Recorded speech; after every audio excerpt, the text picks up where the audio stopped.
తెలంగాణలో నిరుద్యోగుల సమస్య బాగా బలంగా అనిపిస్తుంది. గతంలో మీరు అనేక సమస్యల మీద కొట్లాడారు, ఇప్పుడు కనిపిస్తలేదు ఎందుకన్నా? కనిపిస్తలేనంటే ఎక్కడ కనిపిస్తలేని అడిగితే చెప్తా. ఇప్పుడు నేనైతే రెగ్యులర్గా పిఎంఆర్ టీవీ ఛానల్లో ప్రతిరోజు నేను చేస్తున్నా. ఇప్పుడు జీవో 46 గురించి అందరికంటే ముందు మనం ప్రజాభవన్కి వెళ్ళి అక్కడ రేవంత్ రెడ్డిని కానీ మిగతా మంత్రులను కానీ కూడా ప్రశ్నించినాం.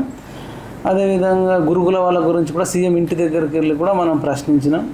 కాకపోతే డిఎస్సి పోస్ట్ పోన్ గురించి కానీ గ్రూప్ 2 గ్రూప్ 3 పోస్ట్ పోన్ గురించి కానీ ఇది నేనేంటంటే కొందరు డిఎస్సి వాళ్ళు ఎగ్జామ్ రాష్ట్రాలు కూడా ఉంటారు కదా, మొత్తం మనం పబ్లిక్ కొంచెం తెలుసుకోవాలని యాస్పిరెంట్లు తెలుసుకొని చేయాలనే ఉద్దేశంతో మనం అంటే అంత అగ్రెసివ్గా రెచ్చిపోలేదు. ఇప్పుడైతే ఓవరాల్గా అబ్జర్వ్ చేస్తున్నాం కదా, మనం ఏమంటున్నామంటే చర్చలు జరపాలంటున్నాం. ఒకటి నేనైతే కనబడుతున్నా కదా, నేనేం నామినేటెడ్ పోస్ట్ తీసుకోలే,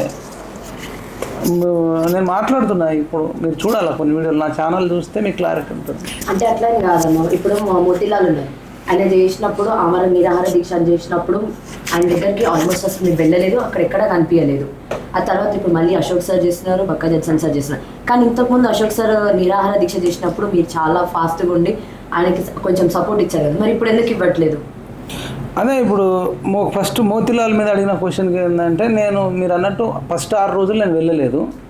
ఫస్ట్ 6 రోజులు వెళ్ళలేదు, కానీ 7వ రోజు నేను వెళ్ళిన, ఆయనను పరామర్శించిన, మాట్లాడినా. ఆయనకు కూడా నేను చెప్పిన, విరమించయ్యా, వారం రోజుల కంటే ఎక్కువ ఉంటే ఆర్గాన్స్ ఖరాబ్ అవుతాయట, మూత్రపిండాలు కిడ్నీస్ అన్నీ ఖరాబ్ అవుతాయట, అంటే నా ఆరోగ్యం మంచిగానే ఉందన్న అని చెప్పిండు. మరి నువ్వు ఓకే అంటే నేను మందకృష్ణను కానీ కృష్ణను కానీ పిలిపిస్తా, నువ్వు దీక్ష విరమించని నేను రిక్వెస్ట్ చేసిన. ఎందుకు చేసిన అంటే, నేను చచ్చిపోతే కూడా నీ శవం నువ్వు వాడుకుంటాడు హరీష్ రావు కావచ్చు, ఇంకెవడన్నా కావచ్చు, చచ్చిపోవాలని కూడా చూస్తారు వాళ్ళు అని నేను చెప్పిన. ఆయనకు చెప్తే లేదన్నా నాకు శక్తి మంచిగానే ఉంది అదేదని చెప్పినాడు. బయట వచ్చి గాలి వినోద్ కుమార్ సార్తో కూడా ఇంటర్వ్యూ చేసిన, పబ్లిక్తో కూడా చేసిన, అంటే పిల్లలతో అందరితో మాట్లాడిన తర్వాత మళ్ళీ నైట్ అర్ధరాత్రి కూడా బలమూరు వెంకటన్న, మానవతరాయన వీళ్ళందరూ వస్తారంటే నైట్ వర్షంలో కూడా 12 గంటలకు నేను వెళ్ళినా, బలంగా ప్రశ్నించినాము, మాట్లాడినాము. మన ఛానల్లో అయితే అప్లోడ్ చేసినాం. అయితే మరి 6 రోజులు ఎందుకు పోలేదని మీరు అడగచ్చు. ఆయన మనకు అడిగి దీక్ష చేయలేదు, అంటే ఇట్లా మరి చేస్తున్నా అది ఇది అని చెప్పి మనకి ఎక్కడ సంప్రదించలేదు. నెంబర్ 1. నాకు నిరుద్యోగులు వచ్చి అన్న మాకు ఇది పోస్ట్ పోన్ చేయాలి, ఇది కావాలి అది కావాలా, నా దగ్గర కూడా ఎవరు రాలేదు. మరి కొందరు రాస్తారేమో, మనం తొందరపడి మీరు పోస్ట్ పోన్ చేయాలి, ఇది చేయాలి అది చేయాలంటే మళ్ళీ నాకు నిరుద్యోగుల నుంచి వ్యతిరేకత వస్తుందేమో అని చెప్పి నేను అందరినీ క్రాస్ చెక్ చేసుకుంటూ ఉన్నా. 5వ రోజు కూడా లైబ్రరీలో మాట్లాడిన వీడియోలు కూడా అప్లోడ్ చేసినాం. ఒక 3-4 డేస్ పోకపోవడానికి రీజన్ ఏంటంటే ఆయన మనకు సంప్రదించలేదు, అడగలేదు. ఇంకొకటి నిరుద్యోగుల నుంచి కూడా మనకు డిమాండ్ మన దగ్గరకు వచ్చి అన్న అని నాకు చెప్పింది కూడా లేదు. తర్వాత నేనే రివర్స్లో ఫోన్లు చేసి అడిగితే, అన్న అవునన్న మాకు పోస్ట్ పోన్ కావాలి అది ఇది అన్నప్పుడు, సరే పోస్ట్ పోన్ చేస్తారా, జాబులు పెంచరా పక్కన పెడితే నిరుద్యోగులతో చర్చలు జరపాలని చెప్పేసి మనం చేస్తున్నాం. ఒకటి అశోక్ సార్ దగ్గరికి మరి అప్పుడు వెళ్ళిర్రు, ఇప్పుడు వెళ్ళలేదంటే మరి అశోక్ సార్ అమర నిరాహార దీక్ష దాదాపు ఇవే డిమాండ్లతో చేసిండు. మరి ఆయన బల్మూరు వెంకటన్న 4 రోజులకు 5 రోజులకు ఉస్మానియా హాస్పిటల్లో దీక్ష విరమించిండు. మరి దీక్ష విరమించిన రోజు కూడా సార్ మనకేం, నేను ఈరోజు దీక్ష విరమిస్తున్నాను మనకేం చెప్పలేదు. కాకపోతే నేనైతే రెగ్యులర్గా పోయినా. నేను అంతకుముందు సార్ ఎందుకు ఆరోగ్యం ఖరాబ్ అవుతుంది విరమించాడంటే మనం చెప్పినప్పుడేం విరమించలేదు. మరి బల్మూరు వెంకటన్నతో చెప్పి విరమించాడు. అంటే మరి ఇప్పుడు మళ్ళీ 2 సార్లు చేస్తే ఇక మనకు కూడా అంటే అదే డిమాండ్ల మీద అమరనాథ దీక్ష 2వసారి అనేసరికి నాకు కూడా కొంచెం అనిపించింది. ఒకటి. రెండోది అట్లేం లేదు, ఇప్పుడు మనం చేసేది మనం చేస్తున్నాం కదా. ఇప్పుడు చిక్కడపల్లి లైబ్రరీకి వెళ్ళినాం, అందరిది ఒకటే, అమర నిరాహార దీక్ష చేసేటోళ్ళదైనా చేయని వాళ్ళదైనా ఒకటే లక్ష్యం ఏంది, వీళ్ళ డిమాండ్లు అంటే వీళ్ళతో చర్చలు జరపాలన్నది మెయిన్. చర్చలు జరపాలి, చర్చలు జరపకపోతే మంచిగా ఉండదు అంటున్నాం. అశోక్ సార్కు మద్దతు ఇవ్వడము అంటే ఇప్పుడు నిరుద్యోగులకైతే మద్దతు ఇస్తున్నాం కదా. అంటే విద్యార్థుల్ని ఉపయోగించుకుని రాజకీయం చేస్తున్నారు అనేది ఎంతవరకు కరెక్ట్ అంటారు ఎవరైనా కానీ? మరి చేసేటోళ్ళు చేస్తారేమో, మనకు వాళ్ళ మనసు లోపల ఉండి మన బ్రెయిన్ ఇట్లా బద్దలు కొట్టి అది అట్లా కూడా కనబడదు. అంటే ఎవరి బ్రెయిన్లో ఏముందో తెలియదు. నా గురించి అడిగితే నేనైతే ఎక్కడ పోటీ చేయలేదు, ఎమ్మెల్సీకి పోటీ చేయలేదు, నేను ఇంకా చేస్తాను కూడా నేను అనలేదు, ఏమో తెలియదు. కానీ నేను ఎక్కడ కూడా వాళ్ళని రెచ్చగొట్టలేదు. మీరే అంటారు అన్న మీరు కొంచెం లేట్గా వచ్చిరండి. అవును లేట్గా అంటే అన్నీ తెలుసుకొని వచ్చినాం. నేను రెచ్చగొట్టాలనుకుంటే ఇంతకంటే 100 రెట్లు మనం అంటే అంత కెపాసిటీ ఉన్నప్పుడు కూడా ఆచితూచి ఆలోచించి వాళ్ళు అడిగితే మనం చేయాలి, అడగకుండా మనం చేస్తే బాగుండదు. అలా కాదన్న, ఇంతకుముందు మీరు కేసీఆర్ పైన కేసీఆర్ ప్రభుత్వం పైన గత ప్రశ్నించారు, రేవంత్ రెడ్డి పైన ప్రశ్నించారు. చాలా మంది బయట పబ్లిక్ టాక్ ఉంది. పబ్లిక్ టాక్ ఉందా, నీ టాక్ కూడా అదేనా? అంటే నీకు కూడా ఉండవచ్చు, చెప్పలేదు. బయట అనుకుంటున్నారు. దీనిపై మీ అభిప్రాయం ఏంటి? నిజమే. ఇప్పుడు అప్పుడు రెచ్చిపోయినంత ఎందుకు రెచ్చిపోతలేమంటే అప్పుడు 10 ఏళ్ళ పరిపాలన, గ్రూప్ 1 అమ్ముకున్నారు, మళ్ళా కోర్టు రద్దు చేసింది, మళ్ళీ అమ్ముకున్నారు, ప్రవళిక చనిపోయింది, లవ్ చేసి చచ్చిపోయింది అన్నారు. ఈ ఎలక్షన్ సీజను తెలంగాణ అంతా హీట్ ఎక్కింది. ఆ హీట్ ఎక్కడం వల్ల నేను డప్పు పట్టుకొని 2 డప్పులు వేసుకొని, సింగల్ వేసుకొని, బాక్సులు వేసుకొని, బాంబులను వేసుకొని ఇక మనకు వేరే అవకాశమే లేదనే సందర్భంలో తొడగొట్టినాము, కాళ్ళు మొక్కినాం, అన్నీ చేసినాం. అప్పుడు నాకు పబ్లిక్ కూడా గూగుల్ పే, ఫోన్పే ద్వారా 1000, 2000, 5000, 10,000 కూడా పంపేది కేసీఆర్ మీద కోపంతో ఓడగొట్టాలని. ఆ డబ్బులతో కారు మాట్లాడుకొని డప్పు కొట్టేటైనాకి ఇచ్చేది, కారు అయినాకి ఇచ్చేది, ఆఫీస్ రెంట్కి ఇచ్చేది, సాలరీస్ ఇచ్చేది. ఇప్పుడు మీకు ఇప్పుడు చూపిస్తే బాగుండదు. వైటీ స్టూడియోలో $300 వచ్చింది, 24,000. గూగుల్ పే ఎవరు చేయట్లేదు, ఫోన్పే చేయట్లేదు. ఎక్కడైనా తిరగాలన్నా కష్టమవుతుంది, రూమ్ రెంట్, ఆఫీస్ రెంట్ కట్టాలన్నా కష్టమవుతుంది, సాలరీస్ ఇవ్వాలన్నా చాలా కష్టమవుతుంది. మీ అందరి ద్వారా కూడా నేను రిక్వెస్ట్ చేస్తున్నా, మైపాలన్న మునుపటిలాగా చేయాలి, నిరుద్యోగుల పక్షాన కానీ ప్రజల పక్షాన కానీ ఉండాలంటే యూట్యూబ్ ఛానల్ ఉన్న వాళ్ళందరికీ తెలుసు అది ఎంత మెయింటెనెన్స్ చేయాలంటే ఎంత ఖర్చు ఉంటుంది. ఇటు పాపం ఉద్యోగులకు కూడా ఇప్పుడు నాకు 3 ఎంప్లాయీస్ ఉన్నారు, మనిషికి 20,000 అంటే 60,000 అవుతాయి. ఇప్పుడు మీకు ఇందాకనే చెప్పిన ఆఫీస్ రెంటు, కరెంటు బిల్లు, వాళ్ళు ఉండడానికంటే 40,000 అంటే ₹1,00,000 అవుతున్నాయి, 30,000 వస్తున్నాయి. ఇప్పుడు నేను ఉల్టా నా డబ్బులు పెట్టి చేయాల్సి వస్తుంది. కాబట్టి నేను అంతకంటే ఎక్కువ కూడా రెచ్చిపోదాం. తప్పుల విషయం ఏదైతే తప్పులు చేస్తారో మీ సపోర్ట్ కూడా ఉండాలి కదా. మరి మీరు నిరుద్యోగులను కూడా అడగవచ్చు. ఎవరైతే నేను అంతకంటే ఎక్కువ ప్రశ్నించాలని అంటారు చూసినావా, వాళ్ళకు కూడా నేను రిక్వెస్ట్ చేస్తున్నా, అదే రకంగా కొట్లాడాలంటే అదే రకంగా సపోర్ట్ చేయండి. సపోర్ట్ చేస్తే నేను ఏదన్నా ఇమీడియట్గా ఇప్పుడు నేనే ఇంకా ఏమవుతుంది, మీరు ఎలక్షన్ నువ్వు ప్రశ్న అడిగినావు, నువ్వు నా దగ్గర మొన్న ఎంపీ ఎలక్షన్లో కూడా పని చేసినావు, నేను ఎందుకు తీసేసిన, నాతో అయితే లేదు ఎలక్షన్స్ ఉన్నప్పుడు అంటే కొంత సపోర్ట్ దొరికేది, కానీ ఇప్పుడు అసలు దొరకట్లేదు. కాబట్టి లక్ష్మణ్ నువ్వు లెక్చరర్గా చేస్తున్నావు, నేను 35,000 అడిగినావు, నేను ఇవ్వలేకపోతున్నా, నిన్ను తీసేసిన, ఆ కెమెరామ్యాన్ తీసేసిన, ఇంకా వేరే బయట నుంచి 2 చేసారు, తీసేసిన. మ్యాన్ పవర్ లేకుండా నేను ఎట్లా చేయాలి? ఆ కారణంతో కొంత వెనుకబడ్డది నిజమే. అంత మాత్రాన వీళ్ళని క్షమించేది లేదు. అంతకంటే ఎక్కువ కూడా కొట్లాడదాం, నిరుద్యోగుల పక్షాన అంశాల వారీగా కొట్లాడదాం. ఆల్రెడీ నిన్న చిక్కడపల్లి లైబ్రరీలో కూడా మనం రెచ్చిపోయి మాట్లాడినా, ఆ వీడియో మావాడు ఇప్పుడే అప్లోడ్ చేస్తున్నాడు. నిన్న ఓయూ లైబ్రరీ కాడ కూడా మాట్లాడినా. చేద్దాం, అంతకంటే ఎక్కువ చేద్దాము, కానీ కొత్త వాళ్ళు కూడా చేయాల్సిన బాధ్యత అందరిపైన ఉంటుంది. ఓకే, ఇప్పుడు నిరుద్యోగులు అంటేనే గుర్తుకొచ్చింది. మీరు గతంలో తీన్మార్ మల్లన్న మీద అనేక విమర్శలు వచ్చినాయి. ఈరోజు మల్లన్న దగ్గరికి పోయి కొంతమంది నిరుద్యోగులు న్యాయం చేస్తా అని చెప్పేసి ఒక లెటర్ ప్యాడ్ కొట్టించి సీఎంకు ట్రాన్స్ఫర్ చేసిన అని చెప్పేసి, అంటే ఇప్పుడన్నా న్యాయం జరుగుతుంది అనుకుంటాను. లెటర్ ప్యాడ్ అంటే కోచింగ్ సెంటర్లో ఆర్కృష్ణ అన్న దగ్గర బీసీ సంక్షేమ సంఘ అధ్యక్షుడు అన్న తట్టుకు వస్తారు, మాకు హాస్టల్లో సీటు కావాలి, లేదంటే ఇన్స్టిట్యూషన్లో సీటు కావాలంటే నా లెటర్ ప్యాడ్ రాసిస్తే డిస్కౌంట్ ఇస్తారు. ఈ రోజులలో స్మార్ట్ ఫోన్ వచ్చింది, నాకు ఐఫోన్ ఉంది, అన్నీ ఉన్నాయి. తీన్మార్ మల్లన్న చాలా కష్టపడ్డ వ్యక్తి, నో డౌట్. రేవంత్ రెడ్డి గారు తీన్మార్ మల్లన్న ఫోనే లిఫ్ట్ చేయడం అనుకుందాం, ఫోన్ చేస్తే అయిపోతుంది కదా. సరే ఏదో మీటింగ్లో ఉంటాడు, మీటింగ్లో ఉంటే పిఏ ఫోన్ లిఫ్ట్ చేస్తాడు. డిఎస్సి ఆస్పిరెంట్లు నా దగ్గరకు వచ్చినారు చాలామంది, నాకు వీళ్ళు చెప్పేది న్యాయం అనిపిస్తుంది, కాబట్టి సీఎం గారిది పలానా మీటింగ్ అయిపోగానే నాకు ఒక్కసారి చెప్పండి, నేనే ఫోన్ చేస్తా అని పిఏకి చెప్తే పిఏ లిఫ్ట్ ఒక అర్ధ గంటకో, గంటకో, 2 గంటలకో, 3 గంటలకో, 4 గంటలకో, సాయంత్రానికో రిటర్న్ కాల్ చేస్తాడు. చేసిన తర్వాత ఏంది చెప్పు మల్లన్న అంటాడు. మల్లన్న అంటే నేను సార్ మీరు టైం ఇవ్వాలా నిరుద్యోగుల కోసం, ఎందుకంటే మీరే అన్నారు 30 లక్షల మంది నిరుద్యోగులు కలిస్తేనే ఇలా కాంగ్రెస్ పార్టీ ఏర్పడ్డదని చెప్పారు. మరి కేటీఆర్ ఏమో యూట్యూబ్ ఛానల్ అంటుండు, మీరేమో నిరుద్యోగులు అంటారు. ఇక్కడ మనం ఏం చెప్తామంటే యూట్యూబ్ ప్లస్ నిరుద్యోగులు ఈ రెండింటి కలిపి వల్లనే కాంగ్రెస్ ప్రభుత్వం వచ్చింది. వచ్చినప్పుడు ఇక మరి మనకే నిరుద్యోగుల కోసం 30 లక్షల మంది జీవితాలకు సంబంధించిన అంశం మీద తీన్మార్ మల్లన్నకు 30 నిమిషాలు ఒకవేళ సీఎం రేవంత్ రెడ్డి టైం ఇవ్వకపోతే, అంటే ఇక బతుకుండి అంటున్నా ఆ పదవి ఉండి అసలు లేని కిందికి అయిపోతుంది. అది తీన్మార్ మల్లన్న అవమానించినట్టు అవుతుంది. లెటర్ రాయడం అంటే గతంలో లెటర్లు రాసేది, పోయి తీసుకుపోయి ఇచ్చేది, చూసేది. కానీ ఇప్పుడు బోడుప్పల్ నుంచి జూబ్లీహిల్స్ పెద్దమ్మ గుడి కాడికి 20 నిమిషాలు లేదంటే 30 నిమిషాలు. ఆయన కారు కూడా ఉంది, కారుకు డ్రైవర్ ఉన్నాడు, లోపల పెట్రోల్ కూడా ఉంది. ప్రాబ్లం ఏంది? పోనీ నాకు పోగానే మరి ఫ్లైట్ ఎక్కి ఢిల్లీకి పోతుండా. ఇప్పుడు ఇప్పటికే 17 సార్లు ఢిల్లీకి పోయిండు అంటారు. ఒకవేళ 2-3 రోజులు అక్కడనే ఉన్నా మళ్ళన్నా కూడా ఫ్లైట్ టికెట్ కూడా డబ్బులు ఉన్నాయి. ఎందుకంటే ఆయన ₹1 కోటి ఆస్తే గవర్నమెంట్కి రాసిచ్చిండు. మరి అట్లాంటిది శంషాబాద్కి వెళ్ళి ఇప్పుడు దీనికి ఏమన్నా అంత ఏముండదు. మనం ఎమర్జెన్సీలో కూడా బుక్ చేసుకొని కూడా వెళ్ళి ఒకవేళ ఢిల్లీలో ఉంటే మరి మీకు తెలవాలి. ఇప్పుడు సీఎం ఢిల్లీలో ఉన్నాడా హైదరాబాద్లో ఉన్నాడా? మీరు చెప్పండి. ఢిల్లీలో ఉన్నాడా హైదరాబాద్లో ఉన్నాడా సీఎం? అంటే ఢిల్లీలో ఉన్నాడు హైదరాబాద్లో ఉన్నాడు కూడా కన్ఫ్యూజన్ ఉంది. ఎందుకంటే ఎప్పుడు ఎక్కడ ఉంటాడో తెలియదు. 17 సార్లు అంటే అందరికింత డౌట్. 17 సార్లు 6 నెలల్లో పోయిన సీఎం 6 నెలలకు ఎవరు లేరు.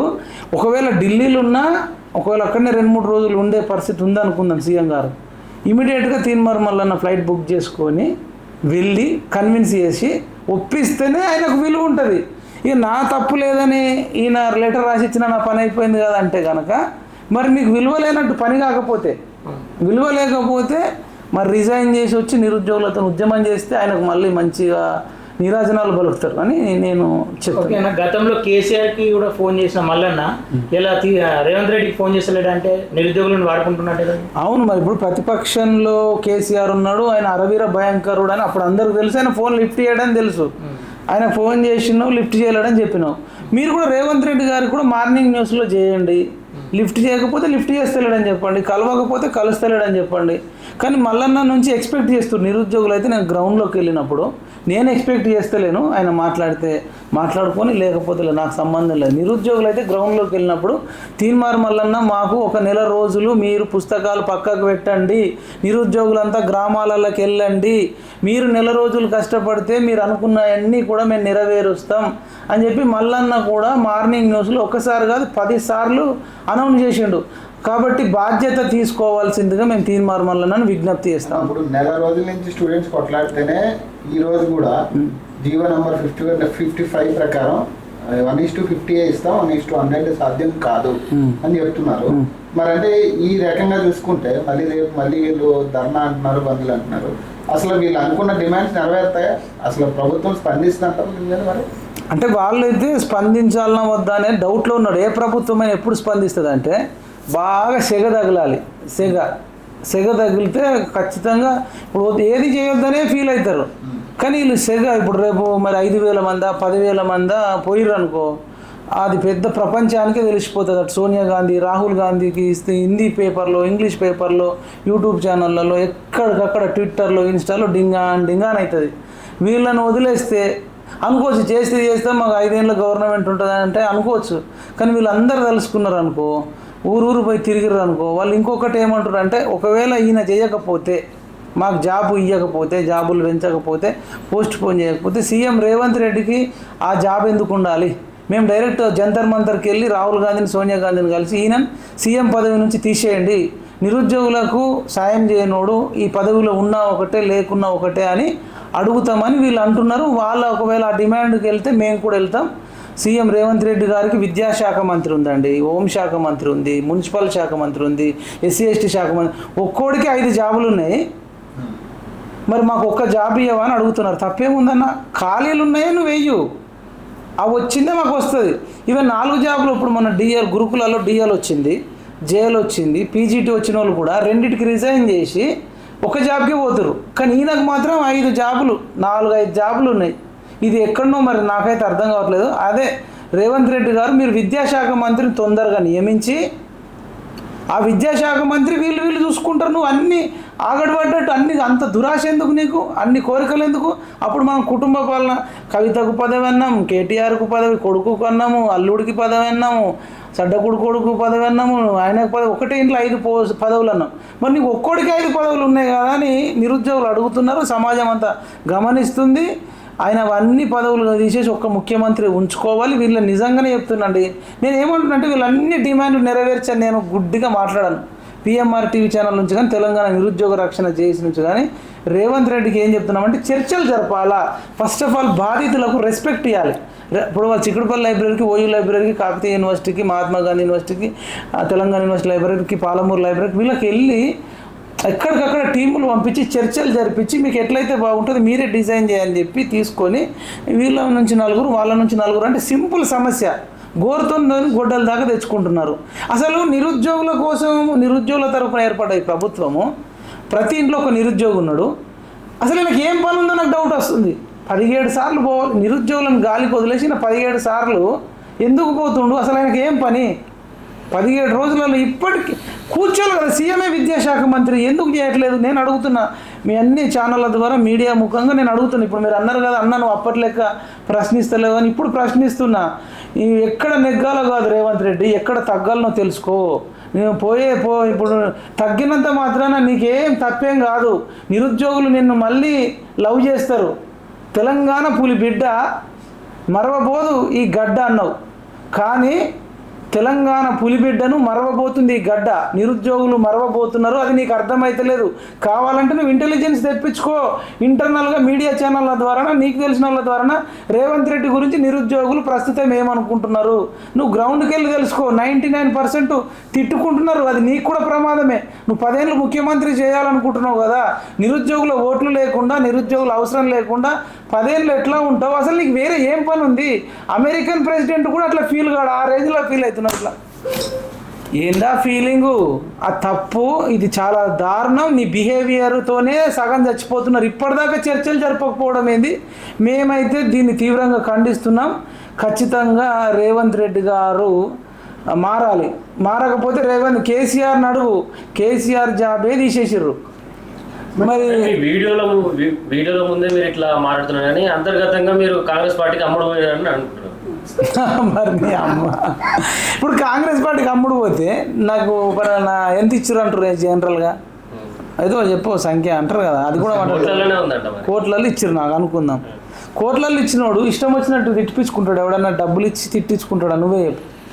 ఇప్పుడు నేను తెలంగాణ పులి బిడ్డ మరవబోదు ఈ గడ్డ అన్నావు, నిన్ను నిరుద్యోగులు మర్చిపోతున్నారు.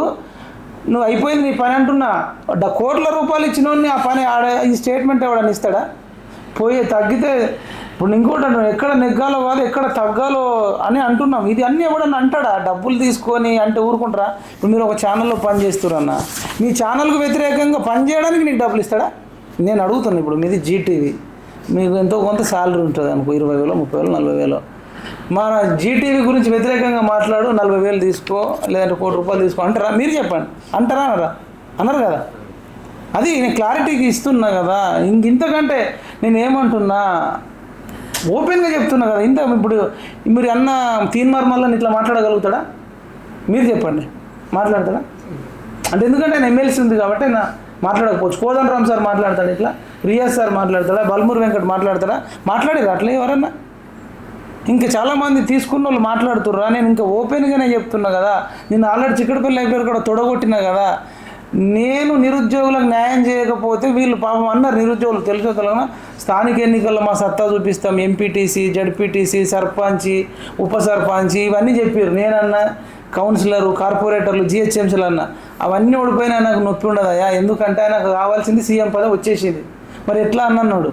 నిరుద్యోగులతో చర్చలు జరపకపోతే రానున్న కాలంలో భారతదేశంలో ఎక్కడెక్కడైతే ఎన్నికలు జరుగుతాయో అక్కడక్కడ తెలంగాణ నిరుద్యోగులందరం కూడా కాంగ్రెస్ పార్టీకి వ్యతిరేకంగా పని చేయబోతున్నాం.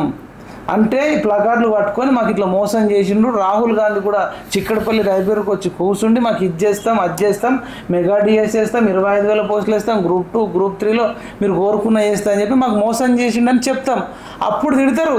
రేవంత్ రెడ్డికి ఫోన్ చేసి ఏమయ్యా నేను సీఎం చేస్తే మధ్యప్రదేశ్కి వస్తున్నారు, ఉత్తరప్రదేశ్కి వస్తున్నారు, రాజస్థాన్కి వస్తున్నారు, ఎక్కడ ఎన్నికలు ఉంటే అక్కడ పోయి ఆ రకంగా అన్నా తెచ్చుకుంటాం. కానీ రేవంత్ రెడ్డిని అంత దాకా తెచ్చుకోవద్దని చెప్పేసి ఇంత గట్టిగా అడుగుతున్నా కదా. ఇంకేమో కొరకాలనా, తినాలనా? ప్రజాస్వామ్యాన్ని ఏం చేస్తారు? ఒకవైపు మీరే ప్రశ్నిస్తలేరు అంటే అమ్ముడు పోయారని మీరే అంటారు, ఇంకొక రకంగా అంటారు. నేను ఏం చెప్పాలి మరి? అలా కాదన్నా. ఇప్పుడు గతంలో మనం చూసాము, గత 10 సంవత్సరాల నుంచి 9 సంవత్సరాల నుంచి మనం బీఆర్ఎస్ పార్టీ పరిపాలించింది. మరి ఎప్పుడు ప్రశ్నించింది. ఈరోజు యువతులకు నిరుద్యోగులకు మద్దతుగా హరీష్ రావు కూడా వచ్చారు. మరి మీరెందుకు వాళ్ళకు యువత కోసం బయటికి రావట్లేదని బయట టాక్ ఉంది. నేను వెళ్తున్న బయట. ఇప్పుడు నేను ఎన్నడూ వెళ్ళలేదు. ఎన్నడన్నా ఖాళీగా ఉన్నానా? నేను ఎన్నడన్నా ఖాళీగా ఉంటే ప్రాబ్లం. నేను ఎన్నడూ ఖాళీగా ఉన్నా. నేను ఏది నిరుద్యోగులకి ఈ సమస్య మీద మాట్లాడలేవని చెప్పండి. అప్పటంతా రెచ్చిపోకపోవడానికి, అప్పటంతా తిరగకపోవడానికి అయితే రీజన్ చెప్పినా. హరీష్ రావు గారు వస్తున్నారు కదా నిరుద్యోగులు యువతల కోసం. హరీష్ రావు ఒకటేసారి పోయిండమ్మా. నేను గాంధీ హాస్పిటల్కి 2 సార్లు పోయినా, చిక్కడపల్లి లైబ్రరీకి నేను 2 సార్లు పోయినా. హరీష్ రావు ఒకసారి కూడా పోలే. ఓయూకి 2-3 సార్లు నేనే పోయినా. హరీష్ రావు కూడా ఒకసారి రాలే. హరీష్ రావుతో నన్ను కంపేర్ చేస్తావా? 1200 మందిని చంపినోడు, పాపిస్టోడు, స్లిప్పర్లు లేనోడు, రెచ్చగొట్టి నిరుద్యోగులను చంపినోడు మళ్ళీ వస్తున్నాడు. ఆ దుర్మార్గుడితో నన్ను పోల్చడం లక్ష్మణ్ నీ కరెక్టేనా? ఆడ కోకాపేటలో కోట్లు సంపాదించుకున్నాడు.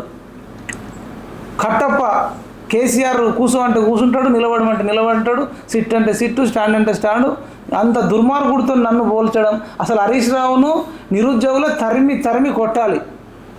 ఎంత పాపిస్తోడన్నా. ఇవాళ అదే నిరుద్యోగులు హరీష్ రావు మద్దతు కూడా కోరుకుంటామని చెప్తున్నా. నేను అదే చెప్తున్నా. నిరుద్యోగులైనా సరే దయచేసి హరీష్ రావు సపోర్టర్స్కి తీసుకోవాలనుకునేటోళ్ళు, బీఆర్ఎస్ సపోర్ట్ తీసుకోవాలనుకుంటే నేను విజ్ఞప్తి చెప్తున్నా. మీరు నయీం సపోర్ట్ ఇస్తే నయీంది కూడా తీసుకుంటారా? అసలు 10 ఏళ్లలో వాడు ఉద్యోగాలు వేస్తే వీళ్ళు అసలు చిక్కడపల్లి లైబ్రరీలో 5 రూపాయల భోజనం చేసుకుంటా 25 ఏళ్ళ యువకుడు 35 ఏళ్ళు అయితే ఎందుకు అవుతుండే? 22 ఏళ్ళ అమ్మాయి 32 ఏళ్ళకి ఎందుకు పోతుండే? పెళ్ళిళ్ళు కాకుండా ఎందుకు ఉంటుండే? ఇవే పోస్టులు ఎవ్రీ ఇయర్ వేసి ఉంటే ఇవాళ ఒక్క పోస్ట్ కూడా మిగులుతుండేనా? అంటే సంపినోడే సంతాపం ప్రకటించినట్టు మళ్ళీ నంగనాచి లెక్క వస్తున్నారు. నంగనాచి పెన్లం ఎంత డేంజరో. మొగుడిని కొట్టి మొగసాలకు వచ్చిందట. మొగుడిని ఇంట్లో ఇరగమరగదు అన్నీ మళ్ళీ నన్ను కొడుతుండని బట్టలను చింపుకొని రోడ్డు మీద వాడు ఆడితే ఎంత డేంజరో, ఈ హరీష్ రావు అంతే డేంజర్ అని చెప్తున్నాము. దయచేసి నిరుద్యోగులరా వాని ట్రాప్లో పడకండి. అవసరం అనుకుంటే బాల్కా సుమన్, హరీష్ రావు కుట్రలు చేస్తున్నారు. వాళ్ళే పెట్రోలు నిరుద్యోగులు ఎవరన్నా అమాయకుడి మీద చంపి అయ్యో సచ్చిర్రని కూడా చేస్తారు. మనకు అన్యాయం జరుగుతుంది, మనం కొట్లాడాల్సిందే. కానీ ఆ హరీష్ రావు మద్దతు, బాల్కా సుమన్ మద్దతు మనకు వద్దు. దయచేసి అర్థం చేసుకోండి, వాళ్ళ ట్రాప్లో పడొద్దని నేను రిక్వెస్ట్ చేస్తాను. ఓకే, ఇలా మల్లన్న ఏదైతే లెటర్ పంపించిందో ఆ లెటర్కు రెస్పాన్స్ కాకపోతే మల్లన్న ఏ చర్య తీసుకుంటే బాగుంటుంది? ఆయన డైరెక్ట్ ఇంటికి పోయి అడగాలి. వినకపోతే కూడా నిరుద్యోగులతో కలిసి ధర్నాలో పాల్గొనాలి. ఇంకా నేను నిజంగానే ఈ సాయంత్రం వరకు రాకపోతే రేపు వాళ్ళు టీజీపీఎస్సీ ముట్టడి ఉంది.